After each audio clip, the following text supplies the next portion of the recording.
Here he goes again.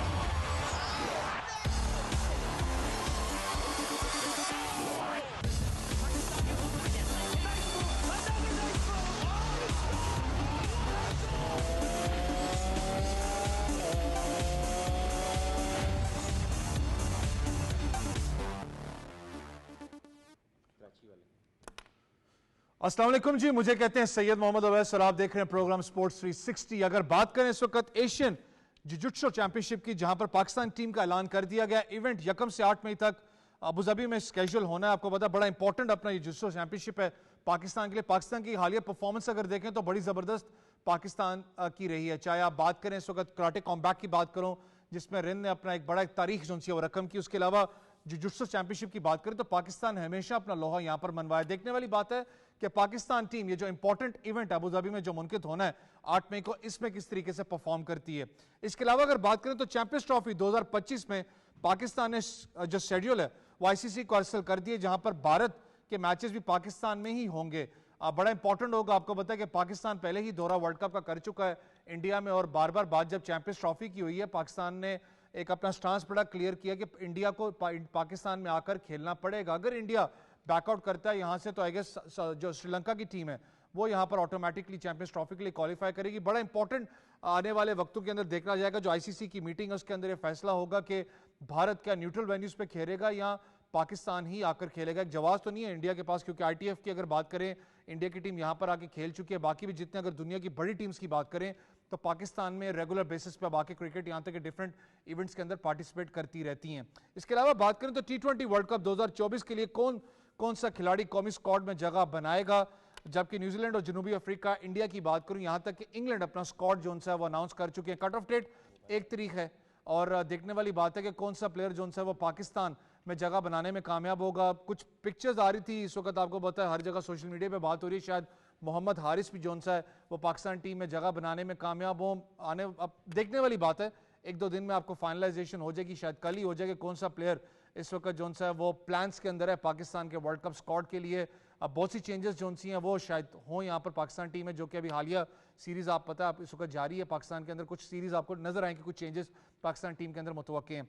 अगर बात करें इस वक्त भारतीय खिलाड़ी को शिकस्त देने वाले कराटे कॉम्बैट के खिलाड़ी रिजवान अली को 5 लाख इनामी रकम दी गई है। तमाम इवेंट्स और मैचेस जो हैं रिजवान अली को पंजाब हुकूमत अब सपोर्ट करेगी।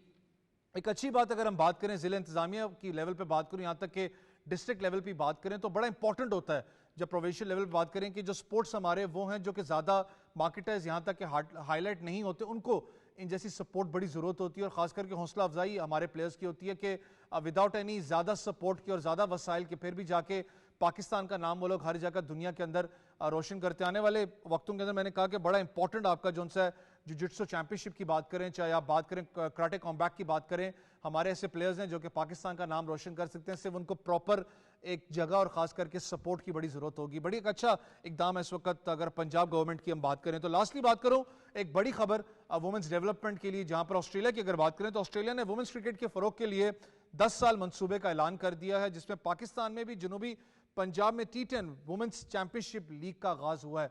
इंपॉर्टेंट है जब हम डेवलपमेंट की बात करते हैं, खास करके जब हम कहें कि पाकिस्तान वुमेन टीम को उस नक्शे कदम पे चलना पड़ेगा जैसे हम ऑस्ट्रेलिया की बात करें, इंग्लैंड की बात करें, यहां तक अब अगर हम इंडिया की बात करें तो आपको पता है कि जो टेस्ट नेशन वुमेन्स जोन से वो अपना मानी जाती हैं, आईसीसी के अंदर टेस्ट भी प्रॉपर तरीके से खेलती हैं। लेकिन बैकअप प्लेयर्स की अगर बात करें तो बहुत सारा वसी उनके पास प्लेयर्स मौजूद हैं, क्योंकि टूर्नामेंट्स बहुत ज्यादा फीमेल्स के लिए हैं। देखने वाली बात है कि पाकिस्तान के अंदर आने वाले टाइम के अंदर किस तरीके से उसको भी जो एक पूरा अपना आपको पता डिजाइन इस वक्त ऑनरेबल चेयरमैन साहब भी कह चुके हैं कि हम लोग हेड कोच की तलाश में इस वक्त वुमेन्स टीम के, तो उसको किस तरीके से डिजाइन अप यहां पर किया जाएगा।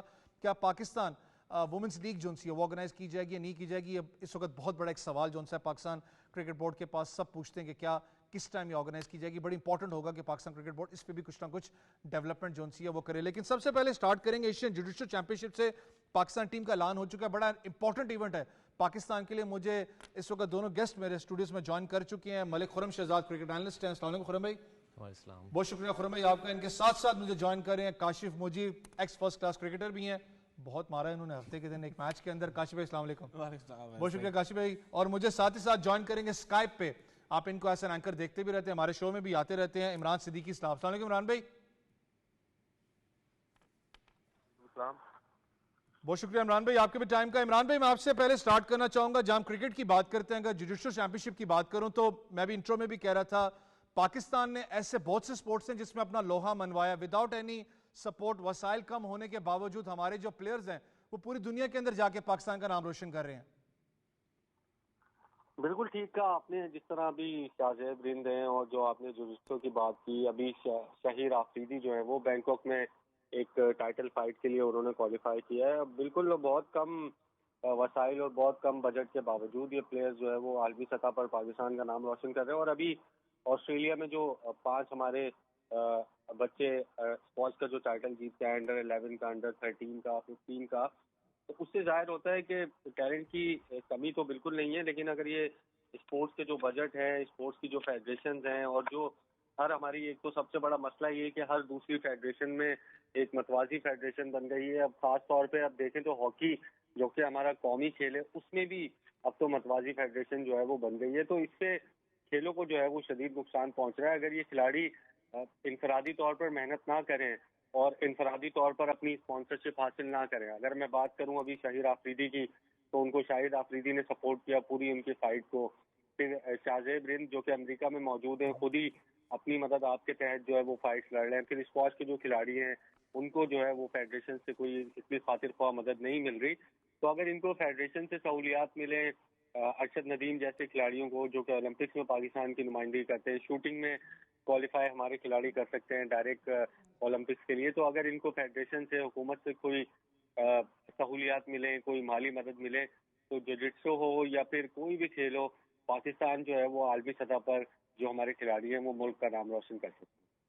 और हमें थोड़ा सा, अगर मैं जुडिशल चैंपियनशिप की बात करूं तो मैंने कहा ना, हाल ही अगर रिंद की बात करें, कराटे कॉम्बैट की बात करें, यहाँ तक हमारे मेहमान एक मौजूद थे, चेस फेडरेशन से उनका ताल्लुक था कि 10 साल की बच्ची हमारे पूरी पाकिस्तान का नाम उसने पूरी दुनिया के अंदर जाके रोशन किया है। टैलेंट है हमारे पास, लेकिन इन खास करके अगर मैं इवेंट्स की बात करूं, कितना इंपॉर्टेंट है कि इनको भी पब्लिक तक मैसेज पहुंचाया जाए और खास करके इनको भी हाईलाइट किया जाए। देखिए, कोई भी स्पोर्ट्स का इवेंट है, आपको पता है बहुत इंपॉर्टेंट होता है, किसी भी खेल से मुंसलिक हो। खासकर आप देखें जिस तरह से उस दिन भी आपसे बात हो रही, नेटबॉल के हवाले से भी बात हो रही थी, काफ़ी सारे जो है पसमानदा इलाकों में खेली जाती है। इस तरह से देखें कौमी सतह पे ये जो जाते हैं, लोगों को अपना रिप्रेजेंट करते हैं, पाकिस्तान को एज ए एम्बेसडर रिप्रेजेंट करते हैं। और देखिए इसके अंदर पाकिस्तान का नाम भी ट्रेवल करता है। फिर स्पेशली जो आप देखते हैं कि पाकिस्तान के अंदर टैलेंट की किसी खेल में भी कमी नहीं है, ख्वाह वो जुडिशरी का हो, ख्वाह उसका अपना जूडो का हो, ख्वाह आपका इसका टेनिस का हो, ख्वाह आपका फुटबॉल का हो, हॉकी। हालांकि देखिए हॉकी आपका कौमी खेल है, उस तरह से भी पज़ियाई नहीं मिल रही, पर हर रेस्ट ऑफ द गेम्स में पाकिस्तान काफ़ी डोमिनेट कर रहा है। तो एक्सपेक्टेड ये है कि जो अबू धाबी में टूर्नामेंट हो रहा है, इसमें भी पाकिस्तान इंशाल्लाह डोमिनेट करके आएगा। काशिफ, थोड़ा सा अगर मैं मुझे पता है कि हमेशा हम लोग बात करते हैं, क्रिकेट की बात करें तो ज़्यादा फॉलो किया जाता है स्पोर्ट्स पाकिस्तान में, लेकिन जब मैं दूसरे स्पोर्ट्स की अगर बात करूँ, आप भी खुद अपना बैडमिंटन पाकिस्तान स्टेट लेवल तक खेल चुके हैं। अगर जुजित्सु की बात करें, यहाँ तक कि कराटे कॉम्बैट की मैंने बात की, यहाँ तक कि यूएफसी फाइटर्स की आप बात करें, ये वो लोग हैं जिन्होंने पाकिस्तान का बिल्कुल कम वसाइल के बावजूद जाके पाकिस्तान के लिए हमेशा सर्व करके स्ट्रॉन्ग इम्पैक्ट पूरी दुनिया के अंदर दिखाया है। जब खबरें आती हैं इनके बारे में कि पाकिस्तान का नाम रोशन किया है, फील कैसा होता है? लिटरली मुझे थोड़ा सा होता है कि यार ये वो लोग हैं जिनको सच में हमारी सपोर्ट की जरूरत है। ये बस ज़्यादा पुरानी बात नहीं। सुहेल अब्बास एक पाकिस्तान में एक इस्लामाबाद में जगह है, एक रेस्टोरेंट से निकले तो नॉट अ सिंगल पर्सन जो उनको रिकग्नाइज कर रहा था। और हम एक ऐसे सुहेल अब्बास का तस्करा कर रहे हैं जो Guinness book of world record holder है, और एक ऐसा रिकॉर्ड है जो शायद ही तोड़ा जा सके, जो नंबर ऑफ गोल्स हैं, नंबर ऑफ हैट्रिक्स हैं। और वो पाकिस्तान की कौमी खेल के कप्तान भी रहे हैं। तो उसके बाद जब हम एक और टायर नीचे आते हैं, दैट इज जो जिट्सू की बात करें, बैडमिंटन की बात करें, कराटे कॉम्बैट, एकदम से कहीं ना कहीं से एक नॉर्म पॉपअप होता है। 2-4 दिन हम सोशल मीडिया पे उसकी बात भी सुनते हैं, 2-4 शोज भी देखते हैं मुख्तलिफ टीवी चैनल्स पे, और फिर गुमनामी है। कितनी पुरानी बात है कि ओलंपिक्स में एकदम से हमें मेडल की उम्मीद जागी थी। वो साहब के शब रोज़ कैसे गुजर रहे हैं, वो क्या कर रहे हैं, एकेडमी बनी, फेडरेशन बनी, उसके लिए काम किया गया, नई नर्सरी प्लेस की तैयार की जा रही है, जेवलिन थ्रो पे बात की जा रही है, नहीं की जा रही, वो पुरानी बात होगी। क्योंकि PSL जब आता है तो शायद हम भूल जाते हैं कि पाकिस्तान में कोई और भी स्पोर्ट्स एग्जिस्ट करता है, या क्रिकेट की जब भी बात होती। सो अनफॉर्चुनेटली यही हाल इन गेम्स का भी है। और मैं अब ये, अगर आपने चले बैडमिंटन की बात की, मैं फेडरेशन का भी कुछ हिस्सा रहा हूँ, मैं जब उस फेडरेशन के टोटल साल का बजट देखता हूँ 10 से 12 लाख रुपए, तो परेशानी होती है कि उसमें करना क्या है, कैसे इंटरनेशनल टूर्स मैनेज करने हैं, कैसे टीम्स को यहाँ पे बुलाना है, शटल्स कैसे मैनेज होंगी, प्लेस का TADA कैसे होगा। यही आज जुजित्सु का भी है कि आपसे ये पूछा जाए कि ये फेडरेशन एग्जिस्ट करती है तो इसका साल का बजट कितना है, तो गालिबन उसमें एक लोकल सतह का टूर्नामेंट भी ना हो सकता हो। कुछ ये कि हम ये सोचें कि इनके पास स्पॉन्सरशिप कहाँ से आती है और ये कैसे मैनेज करते हैं। फॉर्चुनेट धरती के लोग हैं हम कि अपने बलबूते पे नाम भी रोशन करते हैं, झंडा भी अपना सबसे लाली जो है लहराते हैं। ये बड़ा इंपॉर्टेंट आपने कहा, क्योंकि इमरान भाई मुझे यहाँ पर अगर मैं शेयर करना भी चाहूँ व्यूवर्स के साथ, अगर मैं थोड़ा रग्बी की बात करूँ तो मैं बड़ा हैरान था उस दिन। इमरान सिद्दीकी साहब के रग्बी का एक्स प्लेयर मुझे कहता है कि पाकिस्तान टीम इस वक्त टायर 3 पे मौजूद है। एक तो प्रोफेशनल ऑब्वियसली जहाँ न्यूजीलैंड वगैरह खेलते हैं, एक टायर दूसरी जहाँ क्वालिफाइज है, उसके अलावा पाकिस्तान तीसरे नंबर पर मौजूद है, चौथे पे इंडिया आता है, यूए की टीम्स वगैरह आती हैं कि इतना टॉप क्लास पाकिस्तान रग्बी खेल रहा है। लेकिन वसाइल ना होने की वजह से, ना ज्यादा स्पॉन्सर्स होने की वजह से उनको बैकआउट करना पड़ा टूर्नामेंट से। बिल्कुल अवैध, कल मैं खबर पढ़ रहा था कि पाकिस्तान में जो है वो तालीम की इमरजेंसी नाफिज की जा रही है और तालीम का जो बजट है वो आइंदा 5 सालों में बहुत ज्यादा बढ़ाया जाएगा। तो मेरे जहन में दूसरा ख्याल यही आया कि यही इकदाम जो है वो स्पोर्ट्स में करने की आपको जरूरत है और एक इमरजेंसी आपको स्पोर्ट्स में नाफिज करनी पड़ेगी। जो फेडरेशन के मामला है सबसे पहले उनको हैंडल करना पड़ेगा। आप देखें, ऐसा भी नहीं है कि फेडरेशन को पैसे नहीं मिल रहे, बहुत सारी फेडरेशन हैं जिनको पैसे मिल रहे हैं, लेकिन वो पैसे खिलाड़ियों की फलाह बहबूद पर, खिलाड़ियों के टूर्स पर, खिलाड़ियों के खेल के ऊपर लग रहे हैं या नहीं लग रहे, इसका जो है वो ऑडिट होना या इस पर नजर रखना भी जरूरी है। तो एक सबसे पहले हमें फेडरेशन, जितनी भी फेडरेशन पाकिस्तान में एग्जिस्ट करती हैं स्पोर्ट्स की, उनके मामला को बेहतर करने की जरूरत है। उसके बाद खिलाड़ियों की जो टूर्स हैं उसको मैनेज करने की जरूरत है, उनकी स्पॉन्सरशिप्स को मैनेज करने की जरूरत है। जब आप देखें, अभी हम इतना सपोर्ट नहीं कर रहे हैं, उसके बावजूद हमारे खिलाड़ी गाए बगाए हैं। कभी स्क्वॉश में टाइटल जीते हैं, कभी कॉम्बैट फाइटिंग में जीतते हैं, कभी हॉकी में भी हम कभी ना कभी विक्ट्री स्टैंड पर आ ही जाते हैं। इतनी इतनी ना सपोर्ट होने के बावजूद अगर इनको सपोर्ट मिले और इनको मुकम्मल तौर पे माली मुआवजत मिले, इनको अच्छी ट्रेनिंग मिले, अच्छे मुल्कों में जाकर वो ट्रेनिंग कर सके, जिस तरह इंडिया कर रहा है स्पोर्ट्स में कि अपने जो खिलाड़ी हैं उनको दीगर मुल्कों में भेजकर ट्रेनिंग की जाती है। चाहे जेवलिन थ्रो वाले चोपड़ा जो है, शायद मैं उनका नाम मिस कर रहा हूँ, उनकी बात करें, या कोई भी इंडिया के जो एथलीट्स हैं उनकी, वो दूसरे मुल्कों में जाके ट्रेनिंग करते हैं, मुकम्मल तौर पे गवर्नमेंट उनको स्पॉन्सर करती है, तो वो जाके ओलंपिक्स में फिर इंडिया का नाम भी रोशन करते हैं। तो यही पाकिस्तान में भी करने की जरूरत है। फेडरेशन के मामला सबसे पहले ठीक करें और उसके बाद जो है वो उनके बजट को बढ़ाने की जरूरत है, ताकि वो बजट को बढ़ाने के साथ साथ उनके माली मामला पर नजर रखने की जरूरत है कि आया ये बजट जो हम बढ़ा रहे हैं ये खिलाड़ियों के इंफ्रास्ट्रक्चर पर या खिलाड़ियों की फलाह बहबूद पर और टूर्स पर खर्च हो भी रहा है कि नहीं हो रहा, उसको ऑडिट करने की जरूरत है। जब तक ये मामला नहीं होंगे हम जो है वो ऐसे ही पीछे रहेंगे। अब देखिए, हम लोग भले क्रिकेट की हम बात करते हैं, लेकिन क्रिकेट में एक चीज जरूर है कि अभी उस लेवल पर हम लोग नीचे नहीं आए कि बात करें, जैसे अगर हम क्रिकेट के पैसे की बात करें या कुछ, तो इस तरह से वहां पर इतनी करप्शन नहीं है, हम कह सकते हैं। थोड़ी सी ट्रांसपेरेंसी है, किसकी कितनी सैलरी है, कितने पैसे टूर्स पे लग रहे हैं, पाकिस्तान सुपर लीग से कितना रेवेन्यू जनरेट हो रहा है, कोई टीम यहाँ पर आती है उससे कितना रेवेन्यू जनरेट होता है, ये सारी चीजें सामने आती हैं और रिकॉर्ड पर होती है। ऐसे ही दीगर फेडरेशन की चीजें जब रिकॉर्ड पर होंगी और सारी चीजें ऑडिट होंगी, उससे फिर जो है वो माली मामलात और जो खिलाड़ियों के माली मामलात हैं, जो स्पॉन्सरशिप उनकी डील हैं, वो भी बेहतर होंगी। और इसके लिए आप ये नहीं समझेंगे ये कोई 6 महीने या 1 साल में ठीक हो जाएगा, एक लंबा अर्सा इसमें दरकार होगा। जिस तरह मैंने अभी स्टार्टिंग में जिक्र किया कि एक स्पोर्ट्स की इमरजेंसी भी नाफिज करने की जरूरत है, जो कि आइंदा 5 सालों में ये जो मामला बिगड़ते ही चले जा रहे हैं। अब आप जो दुनियाई क्रिकेट में या दुनियाई ओलंपिक्स में जो खेल होते हैं उसमें आप पाकिस्तान की स्टैंडिंग देखें तो आप अफ्रीका के जो थर्ड वर्ल्ड कंट्रीज हैं उससे भी आपका रैंक जो है वो नीचे होता है। आपके मेडल्स की तादाद 1 या 2 होती है। ये मंगोलिया, रवांडा, ये मुल्क आपके ऊपर होते हैं, जिससे जाहिर होता है कि कोई सीरियस प्रॉब्लम है जिसको आपको बेहतर करने की जरूरत है और जल्द से जल्द बेहतर करने की जरूरत है। ये बड़ा इंपॉर्टेंट आपने इमरान भाई इस चीज़ को हाईलाइट किया, क्योंकि मुझे पता है सारे मामलात वसाइल भी होते हैं बाकी है, लेकिन हमेशा इस चीज़ को मैं जोर भी देता हूँ कि जहाँ पर अगर हम क्रिकेट की बात करें तो फ्रेंचाइजेस या क्रिकेट बोर्ड एटलीस्ट कुछ ना कुछ जद्दोजहद करता है कि स्पॉन्सर्स वगैरह के ऊपर फाइट करता है। अगर दूसरे स्पोर्ट्स पे अगर इस चीज़ के ऊपर हाईलाइट ज़्यादा फोकस करें तो शायद उनको बैकअप स्पोर्ट्स की यहाँ पर मिल सकता है स्पॉन्सरशिप की। मूव ऑन करेंगे, बड़ा इंपॉर्टेंट आपको पता है चैंपियंस ट्रॉफी पाकिस्तान ने अगले साल ऑर्गेनाइज करना है और जो शेड्यूल है उसका वो आपको पता है इस वक्त अरसल भी कर दिया गया आईसीसी को। फिर खबरें आ रही हैं वहां से खुरम भाई, अगर इंडिया की बात करें कि इफ्स एंड बट्स है कि जी आएंगे नहीं आएंगे, शायद न्यूट्रल वेन्यू पे मैचेस खेले जाएंगे।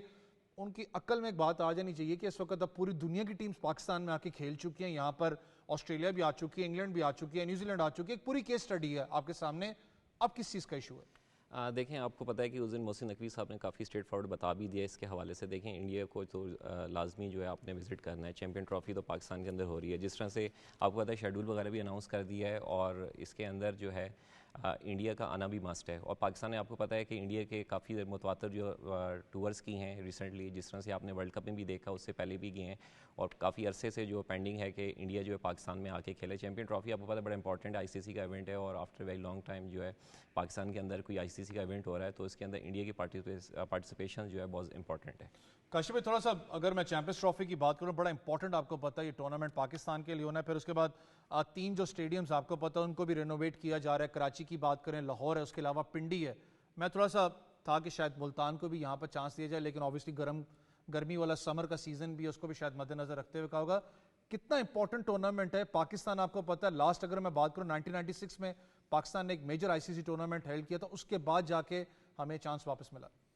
देखिए, ये इतना ही इंपॉर्टेंट है कि जैसे आपने वापस इंटरनेशनल क्रिकेट के धारे में वापस आना है, ठीक है। और ये क्यों इंपॉर्टेंट है, हमने ग्लोबल इवेंट बड़ा अरसा हो गया नहीं करवाया और बहुत सारे हम पे इल्ज़ामात भी रहे, बहुत सारे इश्यूज का सामना रहा।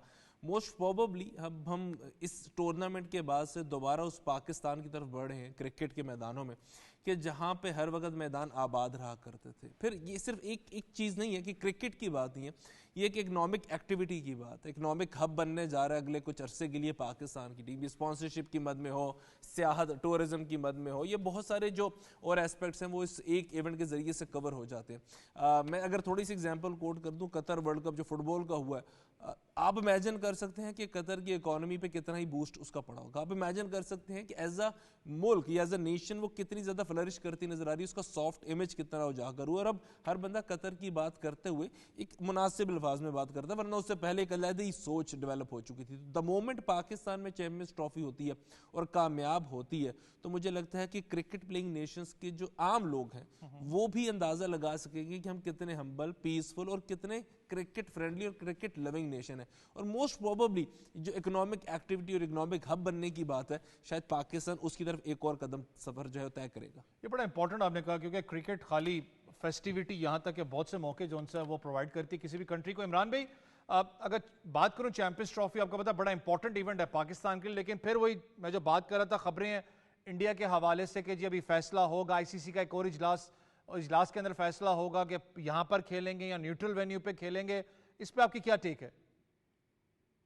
देखें, न्यूट्रल वेन्यू पर खेलने के लिए कोई जवाब होना चाहिए या कोई एक पॉइंट होना चाहिए इंडिया के पास कि वो क्यों न्यूट्रल वेन्यू पर खेलना चाहते हैं। अगर सिक्योरिटी के मसाइल वो हाईलाइट करते हैं तो ऑस्ट्रेलिया, इंग्लैंड, न्यूजीलैंड या दुनिया की जो भी टीम है वो पाकिस्तान में खेल के जा चुकी है। पाकिस्तान को इंडिया में सिक्योरिटी मसाइल है, लेकिन पाकिस्तान ने, आपको पता होगा, आईसीसी का वक्त आया था और आईसीसी की यकीन दहानी पर पाकिस्तान ने इंडिया का दौरा किया था, वर्ल्ड कप वहां पर खेला था और आपको पता है क्या पाकिस्तान की वहां पर एक अच्छे से मेहमान नवाजी की गई थी।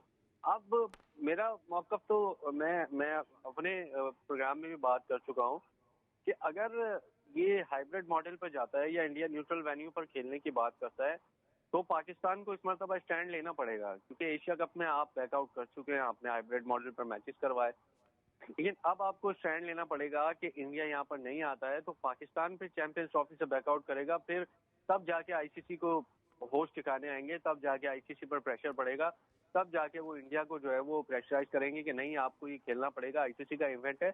वरना अगर आप बातों से उनको कन्विंस करने की कोशिश करेंगे आईसीसी को या इंडिया को, मेरा नहीं ख्याल कि वो लोग यहाँ पर आकर खेलेंगे, क्योंकि उनकी एक पॉलिटिक्स है, वो पाकिस्तान का नाम लेकर वहाँ पर वोट भी हासिल करते हैं। फिर अगर पाकिस्तान से वो खेलेंगे तो जाहिर है उनकी जो कंट्री है, जिस चीज को उन्होंने वोट लिए हैं उनको क्रिटिसाइज होगा। तो पाकिस्तान में अगर इंडिया की टीम नहीं आती तो मैं शुरू से एक ही बात कर रहा हूँ, काफी दिन से एक ही बात कर रहा हूँ कि पाकिस्तान को फिर बैकआउट कर जाना चाहिए चैंपियंस ट्रॉफी से, या फिर इंडिया एटलीस्ट हाइब्रिड मॉडल पर नहीं जाना चाहिए, चाहे इंडिया आईसीसी चैंपियंस ट्रॉफी 2025 में हो या नहीं, पाकिस्तान में ये तमाम मैचेस होने चाहिए। ये पाकिस्तान के लिए बहुत जरूरी है। वजह ये कि हमने 1996 में आखिरी आईसीसी का इवेंट जो है वो होस्ट किया था, वो भी दीगर ममालिक के साथ मिलकर कंप्लीटली हमने one handed single handedly host उसको नहीं किया था। अब हमारे पास ये एक शानदार मौका है दुनिया को बताने का कि हाँ, हम एक बड़े इवेंट्स की जो है वो मेजबानी कर सकते हैं। और जिस तरह अभी हम शुरू में बात कर रहे थे, अगर हम चैंपियंस ट्रॉफी 2025 एक कंप्लीटली सक्सेसफुली ऑर्गेनाइज कर लेंगे, तो जो दीगर स्पोर्ट्स है उसमें भी हमारे पास एक मुद्दा होगा कि यार ये देखें, चाहे वो हॉकी की बात हो या स्क्वॉश का कोई बड़ा टूर्नामेंट हो या जुजित्सो का कोई बड़ा टूर्नामेंट हो, उनकी फेडरेशन के पास हम ये बात कर सकते हैं कि यार हमने ये 8 टीमों का 10 टीमों का एक बड़ा इवेंट कराया जहाँ से दुनिया भर के फैंस आए, कोई मिस हैपनिंग नहीं हुई, कुछ नहीं हुआ।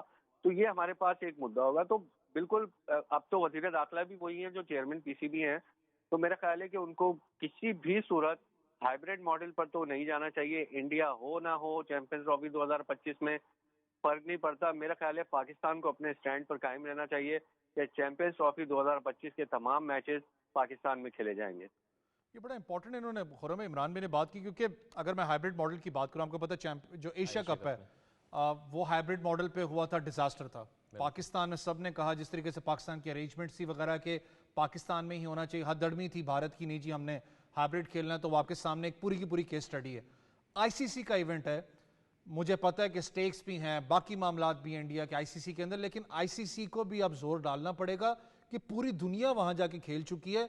आपको मसला किस चीज़ का है? देखिए, आपने सही हाईलाइट किया। देखें, रिसेंटली जिस तरह से एशिया कप हुआ श्रीलंका के अंदर, वो हाइब्रिड मॉडल उस तरह से सक्सेसफुल नहीं रहा। आपको पता है एशियन क्रिकेट काउंसिल में थोड़ी सी डोमिनेट करते हैं इंडियन की जो है क्रिकेट बोर्ड, जो बीसीसीआई।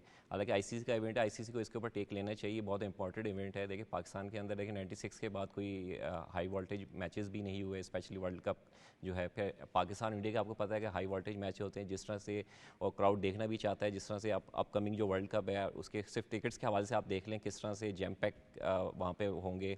और रिसेंटली आपने इंडिया में भी मैच देखा, पाकिस्तान जाके खेला, 1,32,000 का जो क्राउड था वो भी टोटली जैम पैक था।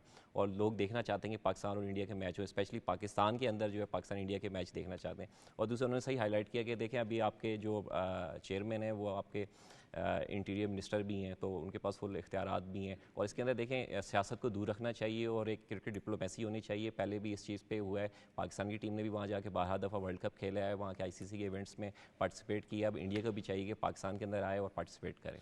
काशिफ भाई, मैं थोड़ा सा हमेशा इस चीज़ पे एक जोर भी देता हूँ। मुझे पता है कि हम आइसोलेशन से बहुत ज़्यादा गुजरा है पाकिस्तान। अगर बात करें क्रिकेट की बात करें, किसी भी स्पोर्ट्स की बात करें, आइसोलेशन से हम गुजरे हैं। लेकिन आइसोलेशन आपको दो चीज़ें सबक सिखाती, एक तो आपको अंदर से सख्त करती है, दूसरा आप अपने इंफ्रास्ट्रक्चर पे काम करते हैं। अनफॉर्चुनेट हम इंफ्रास्ट्रक्चर पे काम नहीं कर सके उस तरीके से। ऑनरेबल चेयरमैन साहब ने बड़े अच्छे तरीके से इसको वाजे भी किया कि मेरे बहुत कम टाइम हमारे पास है तैयारी के लिए। अगर 7 मई को बल्कि बिड जो इंटरनेशनल है वो क्लोज भी होनी है। 3 स्टेडियम्स रिनोवेशन कितना बड़ा चैलेंज है?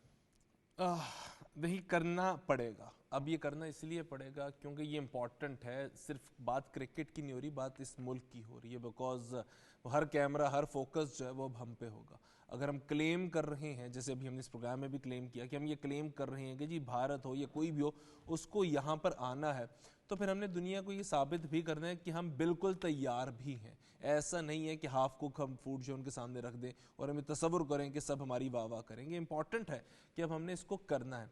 और कैसे करना है, मेरे मोस्ट प्रोबेबली मुझे लगता है कि हमारे पास ना सिर्फ रिसोर्सेज मौजूद हैं, इंफ्रास्ट्रक्चर मौजूद है। बिकॉज हम पीसीबी की बात करें, हम किसी हल्के इदारे की बात नहीं करें, पीसीबी की बात करें। और फिर जैसे आपने कहा इंटीरियर मिनिस्ट्री भी साथ ही मौजूद है, तो हम 2 ऐसे इदारों की बात करें कि जो मिलके शायद रातों रात भी करना चाहे तो हो सकता है। So why not then. ये कह देना कि वक्त कम है, चलिए ये हमने एक थोड़ा सा लोगों के दिलों में, जहनों में एक बात जरूर डाल दी, बट शायद हकीकत इससे मुख्तलिफ है। वक्त है हमारे पास, डेवलपमेंट किस अंदाज से करनी है, प्लानिंग किस अंदाज से करनी है, अगर हम वो पिन पॉइंट एक्यूरेसी अचीव कर लें तो बाद में लॉजिस्टिकली इसको मैनेज करना इतना शायद प्रॉब्लम नहीं हो। इमरान भाई, थोड़ा सा जब पर हम लोग इंफ्रास्ट्रक्चर की बात करें, इंपॉर्टेंट है सारा मामला, लेकिन वहीं अगर मैं स्कॉट की बात करूं, कट ऑफ डेट 1 मई आपको पता है स्कॉट सबमिशन की, और बाद में जाके चेंजेस भी हो सकती हैं।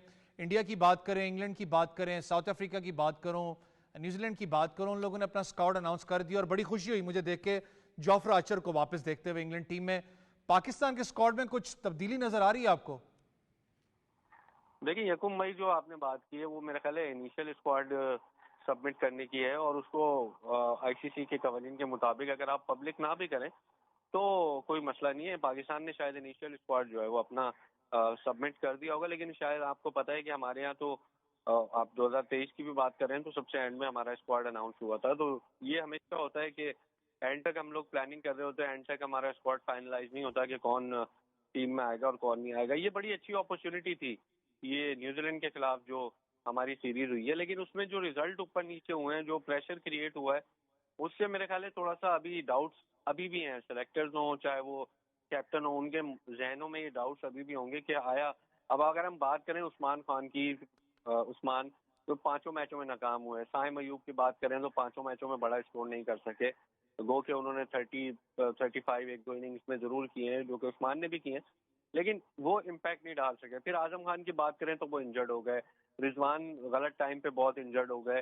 तो ये थोड़े से इश्यूज आ गए जिसकी वजह से मुझे लगता है कि प्लानिंग जो है वो अभी तक कंप्लीट नहीं हुई है। आयरलैंड की जो सीरीज होगी, जो हमारे मैचेस हैं, मेरा ख्याल है उसके बाद ये हम एक हतवी चीज देख सकते हैं कि कौन स्क्वाड में इन होगा और कौन आउट होगा। हमारे जो सुनने में आया, जो हमें बताया गया है जराये के मुताबिक, वो ये कि 15 मई तक पाकिस्तान शायद अपने स्क्वाड की अनाउंसमेंट कर देगा, लेकिन उसमें कोई इतनी मेजर चेंजेस आपको नजर नहीं आएंगी, क्योंकि जो स्क्वाड आपको 22-24 लड़कों का नजर आ रहा है अभी जो इर्द गिर्द पाकिस्तान टीम के घूम रहे हैं, तो वो ही हमें नजर आएंगे। एक चीज हो सकती है कि अगर आजम खान या रिजवान में से दोनों में से कोई एक फिट नहीं होता है वक्त पर, तो फिर हमने देखा है कि हारिस कल इस्लामाबाद पहुंचे थे, मोहम्मद हारिस, उन्होंने भी शायद अपना जो वीजे की एप्लीकेशन है यूएसए के लिए उसको अप्लाई कर दिया है। और हसीबुल्ला ऑलरेडी पाकिस्तान टीम में आ गए थे जब मोहम्मद रिजवान और आजम खान इंजर्ड हुए थे। तो इतने बड़े कोई सरप्राइजेस देखने में नहीं आएंगे। इमाद होंगे टीम में, आमिर होंगे, शाहीन, नसीम, ये तो आपका फास्ट बॉलिंग तकरीबन सेटल्ड है। इसमें ये हो सकता है कि हारिस रऊफ अगर आते हैं तो फिर जमान खान या अब्बास में से कोई एक ड्रॉप हो जाएगा। और अगर उस्मान को अगर आप ड्रॉप करते हैं, या फिर मुझे नहीं लगता साइम का थोड़ा सा मुश्किल है ड्रॉप करना, क्योंकि उन्होंने अभी कोई 12-13 इनिंग्स ही हुई है उनकी। अगर उनको आप ड्रॉप करते हैं तो फिर एक शायद मोहम्मद आरिस की एक out of the way team में एंट्री हो सकती है। बाकी कोई इतने बड़े सरप्राइजेस एक्सपेक्टेड नहीं है। ये आपने बिल्कुल बात ठीक की, लेकिन बड़ा इंपॉर्टेंट होगा अगर पाकिस्तान टीम की बात करें कौन सा प्लेयर इस वक्त मुझे फील होता है कि ड्रॉप शायद हों प्लेयर्स यहाँ पर, अपना कुछ ना कुछ तब्दीली स्क्वाड के अंदर हो। शॉर्ट सी ब्रेक लेते हैं, ब्रेक से वापस आते हैं तो डिस्कस करते हैं पाकिस्तान बॉलिंग लाइनअप क्या होगी। Here he goes again.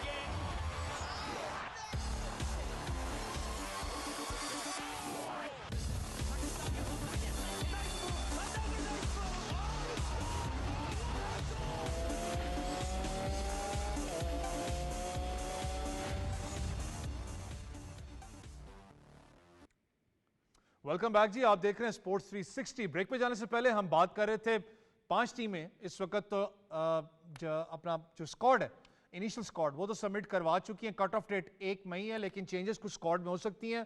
Khurram भाई, अगर पाकिस्तान स्क्वाड की बात करो, मुझे पता थोड़ी बुरी परफॉर्मेंस वगैरह थी, बहुत सी चीज़ें थी। उस्मान खान की बात करें, बड़ा सेंसिटिव केस है। आजम खान इंजर्ड थे। उसके अलावा अगर दूसरे प्लेयर्स की बात करूं, लेकिन एक प्लेयर जिस पर बहुत ज़्यादा मैं कहता था कि यार उसको पाकिस्तान टीम में होना चाहिए, खुरम शहजाद, होना चाहिए था उसको। नहीं, बिल्कुल देखें रिसेंट पास में उनकी बहुत अच्छी परफॉर्मेंस रही। फिर जिस तरह से वो आए भी, आपको पता है कि उन्होंने डोमेस्टिक में काफ़ी ज़्यादा परफॉर्म किया। फिर दूसरा आपने पाकिस्तान स्क्वाड के हवाले से बात की है कि जैसे आपसे भी ऑफ एयर भी बात हो रही है, स्पेशली उस्मान खान के हवाले से, जिस तरह से उन्होंने सेक्रीफाइस भी किया, पाकिस्तान की तरफ से आए, उन्होंने रिप्रेजेंट किया। देखें अनफॉर्चुनेट रहा कि वो उस तरह से देखें परफॉर्म भी नहीं कर पाए। हालांकि शुरू में वो नीचे आके खेलते रहे, फिर थोड़ा सा उनको प्रेशर आया कि उनको नंबर 3 पे भेजा है, नंबर 3 पे उनको आए, खेल के गए। और हालांकि साइम अयूब के हवाले से भी देखें उन्होंने कोई एक्स्ट्रा ऑर्डिनरी परफॉर्मेंस नहीं दी रिसेंटली। हालांकि सीपीएल में देखें काफ़ी ज़्यादा उनकी परफॉर्मेंस रही है। फिर वहाँ जो वेस्ट इंडीज़ की विकेट्स हैं वो काफ़ी ज़्यादा उनको सूट्स करती हैं, यूएसए वगैरह की। फिर इसके अंदर सबसे पाकिस्तान को जो सेटबैक हुआ है वो जो इंजरी हुई आज़म खान की, जिस तरह से आप हर दफ़ा मैं कह चुका हूँ, काफ़ी ज़्यादा इम्पैक्ट प्लेयर हैं, स्पेशली खासकर वहाँ की हवाले से, कैरेबियन के हवाले से काफ़ी ज़्यादा उनकी हाई वहाँ परफॉर्मेंस रही हैं। फिर आपको पता है कि इमाद वसीम भी आ गए हैं, ऑटोमेटिक चॉइस है, काफ़ी ज़्यादा उनकी परफॉर्मेंस है वहाँ पे। फिर आपके मोहम्मद आमिर हैं। फिर खुशाइन बात ये है कि आपके शाहीन शाह जो हैं अपनी बैक इन फॉर्म आए हैं, रिदम में आए हैं, जिसमें आखिरी मैच में भी मैन ऑफ द मैच हुए, मैन ऑफ द सीरीज़ हुए, ये काफ़ी खुशाइन बात है। और दूसरा ये है कि बाबर आजम बजाते खुद जो है उनकी अच्छी परफॉर्मेंसेज जा रही हैं, PSL में भी की हैं, अभी भी की हैं, और थोड़ा सा मुख्तलिफ जो है इस दफ़ा नज़र आए हैं, एग्रेसिव कैप्टन के तौर पर नज़र आए हैं। और मोहम्मद रिजवान और इनकी काफ़ी ज़्यादा ये डिबेट हो रही है कि वर्ल्ड कप के अंदर जो है और अपकमिंग सीरीज़ के अंदर अब इनको एज ए ओपनर जाना चाहिए। और दूसरा फ़खर की भी आप देखें कि वो भी बैक इन फॉर्म आए हैं। काशिफ भाई, अगर पूरे स्क्वाड की बात करूं, मैं बार बार इस चीज़ पे बात करता रहा हूं अपने शो के ऊपर कि हमारे पास एक चीज़ तो है कि हमारे पास ओपनर्स बहुत ज़्यादा हैं as compare to middle order. Middle order आपका इंपॉर्टेंट है। उस्मान खान को आप चांस दे रहे हैं, अल्लाह करे कि वो अच्छा परफॉर्म करें। मैं क्रिटिसाइज़ नहीं कर रहा, हमारा एक मसला ज़रूर रहा है, मैंने भी इस पर बात की कि उनको चांस मिलना चाहिए, लेकिन हम लोग PSL परफॉर्मेंस पे उठाते हैं। हमने डोमेस्टिक वाला मसला हमने बिल्कुल साइड लाइन कर दिया कि कितना रगड़ा एक प्लेयर जो उसके अंदर गुजारता है, 2 साल उसको मार खाता है, तब जाके एक प्लेयर बनता है वो। मिडल ऑर्डर कौन संभालेगा? इफ्तिखार आपके पास है, उस्मान खान आपके पास हैं, फ़खर को आप मिडल के अंदर उतार सकते हैं, लेकिन जो एक इम्पैक्ट प्लेयर है वो आपकी नज़र में कौन होगा? इस वक्त जितना अच्छा शादाब खेल रहे हैं ना मिडल ऑर्डर में अगेंस्ट द स्पिनर्स, मुझे लगता है कि फिर फिट है, रनिंग बिटवीन द विकेट्स का बड़ा अच्छा मार्जिन है। फिर मुझे ये लगता है कि टैक्टिकली बड़े करेक्ट है, जहन चलता है, क्रिकेटिंग सोच, क्रिकेटिंग अप्रोच बड़ी अच्छी है, बड़ी पॉजिटिव है। मोस्ट प्रोबेबली मेरे लिए वो नंबर 5 पे बड़े सूटेबल बैट्समैन होंगे, बिकॉज स्पिन को वो अच्छा नेगोशिएट करें। और हमारे साथ पिछले देखिए स्टैटिस्टिक्स ये हमें बताते हैं कि जब T20 स्टार्ट हुआ था तो वी आर द वंस जो 6 ओवर से लेके 15 ओवर तक सबसे अच्छी क्रिकेट खेल रहे थे, बिकॉज मिसबाह यूनुस, शोएब मलिक जैसे player middle of the innings मौजूद थे, वो किसी भी दुनिया के स्पिनर को खड़ा ही नहीं होने देते थे उस वक्त, और वो हम बड़े अच्छे जा रहे थे। अनफॉर्चुनेटली रिसेंट पास्ट में बात करें तो मैं बाबर से स्टार्ट करूँ, रिजवान का भी बीच में नाम लूँ, इफ्तिखार का नाम लूँ, किसी भी टॉप ऑर्डर के बैट्समैन का नाम लूं तो वो स्ट्रगल कर रहा है स्पिन पे। द मोमेंट 6 ओवर होते हैं तो 6 से लेके 15 तक we are the I think 14-15 जो टीम है ICC की मौजूद है T20 उसमें गालिबन सेकंड लास्ट नंबर पे 7 रन पर ओवर कर रहे हैं इन ओवर में, जो हमारा रन पर ओवर चला। और ये मुझे लगता है कि ये हमारा वीक लिंक है। अगर वीक लिंक दूर करना है तो मोस्ट प्रोबेबली 3 नाम जो मेरे जहन में आते हैं उनमें से 2 लेफ्ट हैंडर हो सकते हैं, इमाद और फ़खर जमान, तीसरा शादाब बीच में डाला जा सकता है।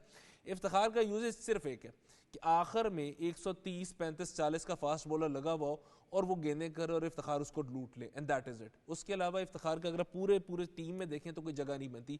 जो रोल हम आसिफ से लेना चाह रहे थे वो इफ्तिखार कर रहा है, शायद एज है उनके ऑस्मैन का तो वो अब साइम भी कर रहे हैं, तो मोस्ट प्रोबेबली वो एज भी उनको बहुत ज्यादा नहीं है। सो मुझे ये देखिए किसी जगह में ना ये ब्लेसिंग भी होती है कि जिन ऑलराउंडर्स का हम नाम ले रहे हैं वो आपके लिए बैट्समैन भी बहुत तगड़े हैं, वो आपके लिए बैटिंग करके भी देंगे। तो मोस्ट प्रोबेबली हम किसी जगह स्पेशलिस्ट बॉलर एक ऐड कर सकते हैं, अगर कंडीशंस है तो किसी जगह एक स्पेशलिस्ट बैट्समैन ऐड कर सकते हैं, बिकॉज हम शादाब पे, इमाद पे रिलाई कर सकते हैं। सो मेरे लिए मिडल ऑर्डर ये सेट होता है, उसमें फ़खर जमान नजर आते हैं, उसमें शादाब नजर आते हैं, इमाद नजर आते हैं, इफ्तिखार नजर आते हैं। आजम खान को भी एडजस्ट किया जा सकता है, बिकॉज खुरम भाई ने जैसे कहा कि 8 बॉलर से हमने बॉलिंग करा दी, वो 8 की जगह विकेट्स के ऊपर उसने परफॉर्म भी किया ना, 8 की जगह 7 करके या 8 की जगह 6 करके आजम खान भी एडजस्ट हो जाते हैं इस टीम में। सो ये बड़ा ऐड हो रहा है, साइम का बॉल करना ऐड हो रहा है, उसामा मीर का अच्छा बॉल करना, शादाब का, इमाद का, इन सब का बॉल करना जो है वो हमें क्वेश्चन दे रहा है कि हम एक स्पेशलिस्ट बैट्समैन मजीद ऐड कर लें। इमरान भाई, लास्टली इसी के ऊपर अपना अगर चैंपियंस ट्रॉफी की बात करूं, इंपॉर्टेंट तो है लेकिन वर्ल्ड कप इस वक्त सबके अपना नजरों में है, सिर्फ 1.5 से 2 महीने रह चुके हैं वर्ल्ड कप के लिए। जो मैं इंपैक्ट प्लेयर की बात कर रहा हूं, 2 चीजें, उस्मान खान पे प्रेशर कितना होगा आइलैंड सीरीज में, और जब इंपैक्ट प्लेयर की बात आती है, जो काशिफ पे बात करें कि जो एवरेज को मेंटेन करता है, वो कौन सा प्लेयर आपका होगा? जी इमरान भाई, शायद लाइन जो सी उनकी डिस्ट्रॉक्शन है कुछ लाइन के अंदर। मूव ऑन करेंगे इस वक्त। आपको पता है कि जहां पर हम क्रिकेट की बात करें, वहीं अगर हम बात करें तो पंजाब हुकूमत ने बड़ा एक अच्छा फैसला किया है, जो हमारे भारतीय खिलाड़ी को जिन्होंने शिकस्त दी थी, जो हमारे प्लेयर कॉम्बैक के खिलाड़ी रिजवान अली, उनको 5 लाख रुपए इनाम भी दिया गया है, और साथ ही साथ उनके जितने भी आने वाले इवेंट्स हैं और मैचेस हैं उनको सपोर्ट किया जाएगा इसके अंदर। खुरम भाई, ये कितना इंपॉर्टेंट स्टेप होता है? हमेशा जब हम बात कर रहे थे ना, जब मैंने इंट्रो में भी कहा कि चाहे हम छोटे से स्पॉन्सर्स की बात करें, प्रोविंशियल लेवल पे बात करो, स्टेट लेवल की बात करो, जब हम उन प्लेयर्स को सपोर्ट करते हैं जिनको लिटरली सपोर्ट की जरूरत है, उनका मोराल और खास करके आने वाले जो प्लेयर्स हैं उनका बिल्कुल थिंकिंग चेंज हो जाती है। नहीं देखें, सबसे पहले तो अप्रिशिएट करना चाहिए पंजाब गवर्नमेंट को, स्पेशली वज़ीर खेल को, जिस तरह से उन्होंने अनाउंस किया उनके लिए 5 लाख रुपए का। और आपको पता है रिजवान अली रिसेंटली बहुत अच्छी परफॉर्मेंस दी। और दूसरा ये कि स्पेशली मैं क्रेडिट दूंगा वहाँ की सीएम जो है मरीम नवाज़ साहिबा, जिस तरह से स्पेशली वो यूथ के हवाले से काम करने चाह रही हैं। काफ़ी उन्होंने रिफॉर्म्स किए हैं। स्पेशली उनका ज़्यादा फोकस है कि आपके जो यूथ जो है ज़्यादा से ज़्यादा जो है स्पोर्ट्स के अंदर पार्टिसिपेट करे। आपको पता है कि पहले पंजाब में पंजाब गेम्स वगैरह होती थी तो वो काफ़ी अरसे से हुई नहीं, तो उनके ऊपर भी काफ़ी उनका फोकस है कि दोबारा डेवलपमेंट के ऊपर हो। काफ़ी ज़्यादा उन्होंने ग्राउंड्स वगैरह के हवाले से और डिफरेंट जो गेम्स हैं उनके हवाले से काफ़ी इन्वेस्ट करने का इसके ऊपर सोचा हुआ। काशिफ भाई, थोड़ा सा अगर मैं पासमानदा इलाकों की मैंने कहा ना शायद थोड़ा सा शहरी नाराज ना हो जाए, बस एक बात वैसे कर रहा हूँ कि हमेशा जब हम बात करते हैं, आप भी क्योंकि पाकिस्तान स्टेट लेवल खेल चुके हैं, बैडमिंटन की बात करें, क्रिकेट में भी आपने फर्स्ट क्लास खेली है, मैं भी ट्रैवल करता हूँ, हम देखते हैं कोचिंग के अंदर भी देखते हैं, ज़्यादा आपको टैलेंट हमेशा मिलता है पासमानदा इलाके से, क्योंकि वो मुश्किलात से बहुत ज़्यादा ऊपर आते हैं, क्योंकि इतने ज़्यादा वसाइल नहीं होते, उन्होंने अपनी ज़िंदगी में डेली फाइट करनी होती है। इन जैसे टैलेंट्स की बात करें जो रॉ टैलेंट है, आपके फाइटर्स हैं, मैंने जैसे कहा आपके प्लेयर्स हैं, वॉलीबॉल के प्लेयर्स हैं, रग्बी के प्लेयर्स हैं, हॉकी के प्लेयर्स की बात करें, आप जुत्सु की बात करें, इन प्लेयर्स को इतनी छोटी छोटी भी अगर थोड़ी सी स्टाइपेंड मिल जाए, सपोर्ट मिल जाए, उनको मोराल कितना बुलंद होता है? देखिए, मैं एक फिलोसॉफिकल बात करूंगा कि अभी तक ना दुनिया में अक़वाम जो है ना वो आइडेंटिफाई करती हैं कि उनके टैलेंट वाइज उनके ये गेम्स कौन से हैं जिसमें उन्होंने इन्वेस्ट करना है, ये एक्सेल करने की तरफ जाना है। हम अभी तक आइडेंटिफाई नहीं कर सके कि यार कौन से 10-12 गेम है कि जहां पे हमने ओलंपिक लेवल के एथलीट प्रोड्यूस करने। हर रोज एक नई फेडरेशन तो बना लेते हैं, पुरानी फेडरेशन का क्या हुआ ये कभी सोचा ही नहीं। अब मैं और आप बैठते हैं तो एक दिन हमें पता लगता है कि यार जो जिट्सू का एक प्लेयर है बड़ा एक्स्ट्रॉर्डनरी है और उसने बड़ा अच्छा परफॉर्म कर दिया, तो वाई नॉट उसको बेंचमार्क बनाया जाए और उस तक के और सारे प्लेयर्स का पूल बनाया जाए और फिर हम वहां पे ग्रो कर सके। और एक सर्टन इंडस्ट्री को या सर्टन इदारे को जो है वो ये जिम्मेदारी सौंप दी जाएगी कि इनकी स्पॉन्सरशिप आपकी जिम्मेदारी। 70s 80s में हम नूर खान साहब का नाम सुनते हैं कि जिन्होंने PIA के जरिए से वर्ल्ड बीटर्स क्रिएट किए, चाहे जहांगीर की सूरत में हो, शहबाज सीनियर की सूरत में हो, हॉकी की सूरत में हो, पाकिस्तान की क्रिकेट की सपोर्ट की सूरत में हो, स्क्वाश की सूरत में हो। अनफॉर्चुनेटली वो मॉडल बड़ा पीछे रह गया। अब हर रोज वो अगेन मैं कहूंगा कि एक दिन हमें इत्तला तो मिल जाती है कि वो जीत गया है, बट उसको कितना हम कैरी फॉरवर्ड करते हैं ये नहीं समझ आती। फिर हम आइडेंटिफाई नहीं करते गेम्स कौन से हमारे गेम्स। आपने पसमानदा या चले देहात की बात करते हैं, वॉलीबॉल आज भी क्रिकेट से ज्यादा खेले जाने वाला गेम है पूरे पाकिस्तान की। मैं बात करूं, मैं कह रहा हूं झुटकी, बल्कि उसको पता है पंजाबी में कहते हैं कबड्डी। चले कबड्डी की बात पॉपुलर अगेन। सो वो हम मजाक करते हैं कि पिंड का पिंड एक वॉलीबॉल का मैच देखने के लिए उतर आता है, तो हमने कितना ही ग्रो कर लिया उस गेम को। उस इलाके में जो कि वॉलीबॉल का हब है, हमने कितना इंफ्रास्ट्रक्चर दे दिया, कोच दे दिए, या वहां से कितनी दफा प्लेयर को उठा के हम अपने कैंप्स में ले। तो अनफॉर्चुनेट है हम ये, क्योंकि हमें खुद से ही नहीं अंदाजा कि हमने किन 8-10 गेम्स पे इन्वेस्ट करना है और फिर उन्हीं को 8-10 सालों के लिए लेके चलना है, जिसको शायद आसान लफ्जों में कहते हैं कि हमारा पॉलिसी को बयानिया अभी तक ऐसा कुछ बना नहीं है। पॉलिसी होनी चाहिए स्पोर्ट्स की, उसको फिर कैरी फॉरवर्ड किया जाए। लेकिन यहाँ पर एक जैसे आपने बात की ना, अगर हम उन स्पोर्ट्स की बात करें जो बहुत ज़्यादा, ये हकीकत है, आपने कहा ना वॉलीबॉल एक ऐसा स्पोर्ट्स है, ये हकीकत है कि उसको ज़्यादा शायद हम लोग नहीं इतनी अहमियत देते, लेकिन हर जगह वो खेला जाता है। चाहे फिटनेस की बात करें, चाहे वैसी आप बात करें, कबड्डी की बात करें, तो मुझे थोड़ा सा याद है, मैं वो शेयर भी करना चाहूँ। हम लाहौर में मौजूद थे जहाँ पर ये रमज़ान टूर्नामेंट वहाब रियाज साहब ने ऑर्गेनाइज किया था, आपको याद है पिछली दफ़ा। काशिफ बिलीव मी खुरम भाई, सबसे ज़्यादा क्राउड, क्योंकि मैं उसमें खुद वहाँ पर मौजूद था, सबसे ज्यादा क्राउड कबड्डी के लिए आता था। फाइनल था, व्यूअरशिप भी सबसे ज्यादा फाइनल था, मुझे आज भी याद है, एक दिन पहले सब लोग ग्राउंड में आके एक ही बात पूछ रहे, पंजाब स्टेडियम की बात कर रहा हूँ कि कबड्डी का फाइनल कब है। मैं कहा ये कबड्डी के लोगों को आखिर है क्या, इतना क्रेज है, सिर्फ क्या है उन लोगों को वसाइल। अनफॉर्चुनेट है हमारे अब ग्राउंड्स भी खत्म होते जा रहे हैं, इस चीज़ को आपने भी देखा है। मैंने बिल्कुल ऐसे ही है। देखिए पाकिस्तान के अंदर देखें इंफ्रास्ट्रक्चर के ऊपर काफ़ी काम होना चाहिए। आपको पता है कि रिसेंट पास्ट में एक टास्क फोर्स कमेटी भी बनी थी, काफ़ी सारी जो फेडरेशन के हवाले से उनको रिस्ट्रक्चर भी किया था, काफ़ी रिफॉर्म्स भी की गई थी, जिसके अंदर PCB के चेयरमैन थे वो भी मेंबर थे, IPC की जो मिनिस्टर थी वो भी उसके अंदर मेंबर वगैरह थी। तो इसी तरह आपको पता है कि सिंध में भी सिंध गेम्स हुआ करते थे, फिर KPK में होते थे, फिर लास्ट जो आपका पंजाब में हुआ था जब आपके जहांगीर खानज़ादा साहब जो थे वज़ीर खेल थे, सूबाई वज़ीर खेल। तो इस तरह की जो है हर प्रोविंस को भी चाहिए कि वो पार्टिसिपेट करें, डिफरेंट गेम्स वगैरह कराएं, जिस तरह से आपकी होती हैं ये पसमानदा इलाकों में, जिस तरह से हम डिस्कस कर रहे हैं, आपकी वॉलीबॉल हो गई, आपकी फुटबॉल हो गई, फिर आपकी कबड्डी हो गई, इन चीज़ों को काफ़ी हाईलाइट करना चाहिए। और पाकिस्तान के अंदर आपको पता है कि पोटेंशियल बहुत ज़्यादा है, टैलेंट की कोई कमी नहीं है, और इन जितना भी ये रॉ टैलेंट है इन सबको पाकिस्तान को ऊपर लेके आना चाहिए। थोड़ा सा काशिफ भाई आना चाहेंगे, जब हम बात करते हैं जेंडर इक्वालिटी की, हम बार बार पाकिस्तान में बात करते हैं, बड़ी बात है कि हमारे पाकिस्तान में भी हकीकत है कि वुमेन पार्टिसिपेशन अब आपको बहुत ज़्यादा डिफरेंट स्पोर्ट्स के अंदर नजर आती है। सबसे ज़्यादा मुझे खुशी हुई जब आपकी जिस वक्त हब रैली की बात करें उसमें भी हमारी फीमेल पार्टिसिपेंट्स थी। ऑस्ट्रेलिया ने बड़ा एक ज़बरदस्त इस वक्त आपको पता है प्लान जो सा नया जारी किया, मैं उसका अभी पढ़ भी रहा था कि बिग बैश के मैचेस 40 के करीब होते हैं, उसको कम करके एक नई तर्ज की T20 लीग उसको अपना इंप्लीमेंट किया जा रहा है। फिर उसके बाद जितना फाइनेंसेस उसके अंदर इंप्लीमेंट किया जा रहा है, 12 से लेके 20 साल की बच्चियों के लिए इन्वेस्टमेंट है, ये कितना इंपॉर्टेंट है आने वाले वक्तों के लिए। देखिए वो एक पूरी जनरेशन तैयार कर रहे हैं। ऑस्ट्रेलिया ऑलरेडी दुनिया में अगर स्पोर्ट्स लिविंग नेशंस की बात करें तो टॉप 5 में होगा, because they are crazy about sports. सुबह 5:30 बजे ट्रैफिक ब्लॉक हो जाती है मेलबर्न या सिडनी में, बिकॉज हर बंदा फिजिकल फिटनेस के लिए गेम के लिए जा रहा होता है, और देन वो वापस आके फिर अपने अपने जो घर के या रोजमर्रा के काम है वो कर रहे होते हैं। फॉर्चुनेटली वो इन्वेस्ट कर रहे हैं, अनफॉर्चुनेटली हम सिर्फ देख रहे हैं। अब वो इन्वेस्टमेंट की जो 12 से 20 साल जो आपने एज कैटेगरी बताई है, इन्वेस्ट करते हुए देखिए एक और बड़ी इंपॉर्टेंट चीज़ है, मैं कहना नहीं चाहता बट अभी अंडर 19 आपको अंदाजा होगा डिस्ट्रिक्ट अनाउंस हो रही है। अंडर 19 का मतलब यह है कि बच्चा 19, 18, 17 साल का होता है जो अच्छा प्लेयर होता है, और यही बच्चा ने FAFSC के पेपर भी देने। आज ही के दिनों में डेट शीट भी अनाउंस हो रही है FAFSC की, या हो चुकी होगी, और आज ही और A-levels के एग्जाम भी चल रहे हैं, और आज ही के दिनों में हम ये भी कह रहे हैं कि सीनियर डिस्ट्रिक्ट भी अंडर 19 की बच्चे ने खेलनी है। सो जब हम खुद से ही सीरियस नहीं है कि स्कूल लेवल का बच्चा हमारा आके क्रिकेट खेले, तो मुझे लगता है कि बहुत सारी चीज़ें गड़बड़ हो गई हैं। सो ये 12 से 20 की जो एज कैटेगरी है बड़ी क्रिटिकल है, बिकॉज यहाँ पे मेक और ब्रेक हो जाता है। अगर बच्चा स्पोर्ट्स में इंडल्ज हो जाए, लाजमी नहीं वो नेशनल चैंपियन बने, बट अगर वो स्पोर्ट्स में इंडल्ज हो जाता है तो एक पर्सनैलिटी क्रिएट करता है, और उस पर्सनैलिटी को फिर पूरी जिंदगी कैरी करता है। वो फिर जनरेशंस का सफर है जो वो पर्सनैलिटी तय करती है, और मोस्ट प्रोबेबली इन स्पोर्ट्स में ये सॉरी आपकी बात इंटरप्ट करूंगा खुरम भाई, अगर आप इजाजत दें ये सवाल, क्योंकि काशिफ भाई आप एजुकेशन फील्ड से भी ताल्लुक है, मैं इस सेंस में आपसे पूछना चाहता हूँ। अभी रिसेंटली एक स्कूल का टूर्नामेंट हो रहा था, क्रिकेट की बात करो, आपसे मेरी बात भी होती रही, खुरम भाई को भी पता उसका, जस्ट फॉर क्रिकेट, लेकिन चलो क्रिकेट का टूर्नामेंट एक हो रहा था।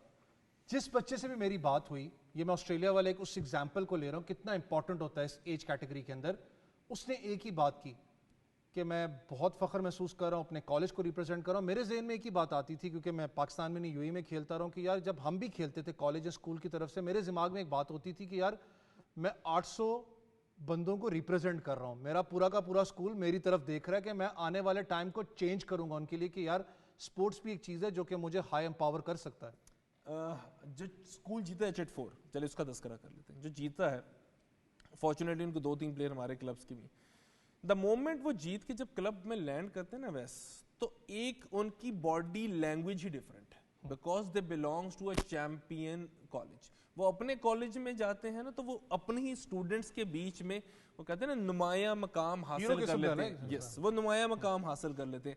हॉल में एक तकरीब होती है, उनको स्टेज पे बिठाया जाता है, उनकी दुनिया ही बदल गई है। सो आप बिल्कुल ठीक कह रहे हैं, इस एज कैटेगरी के बच्चे के लिए ये जो रिकग्निशन है, ये मुझे लगता है उसका ढेरों ढेर खून बढ़ा देती है, और उसके बाद शायद फिर वो अपनी राहें भी मुतय्यन करता है कि यार I want to be a sportsman, मैंने एथलीट बनना है, बिकॉज क्या लाइफ है, और यही वो लाइफ है जिसको शायद हम बड़े होकर एडमायर भी करते हैं। वो किसी भी इंटरनेशनल एथलीट की लाइफ की बात कर सकते हैं। So most probably this is just the first step. और फॉर्चुनेटली जो आपने 12 से 20 साल की एज कैटेगरी पर ऑस्ट्रेलिया का तस्करा किया, साइंटिफिकली मुझे लगता है कि उन्होंने इस एज कैटेगरी, इस ब्रैकेट को लिया, बिकॉज इसके बाद का जो सफ़र है वो एडल्टहुड का है। तो वो उनकी जो टीन एज है उसको स्पोर्ट्स में इन्वॉल्व करके एडल्टहुड की तरफ भेज रहे हैं कि they are mentally prepared, they are physically prepared to face the challenges, और लाजमी नहीं आप नेशनल लेवल के, इंटरनेशनल लेवल के एथलीट बन जाए, आप उस बॉडी लैंग्वेज के साथ पूरी लाइफ गुजारें। ये बड़ा इंपॉर्टेंट आपने कहा ना कि हमारे यहाँ खुरम भी असल मसला ये है, 12 साल का बच्चा होता है तो हम कहते हैं यार थोड़ा जो और इंतजार करो, 14-15 के हो गए तब जाके खेलना, भी तुम्हारी एज नहीं है।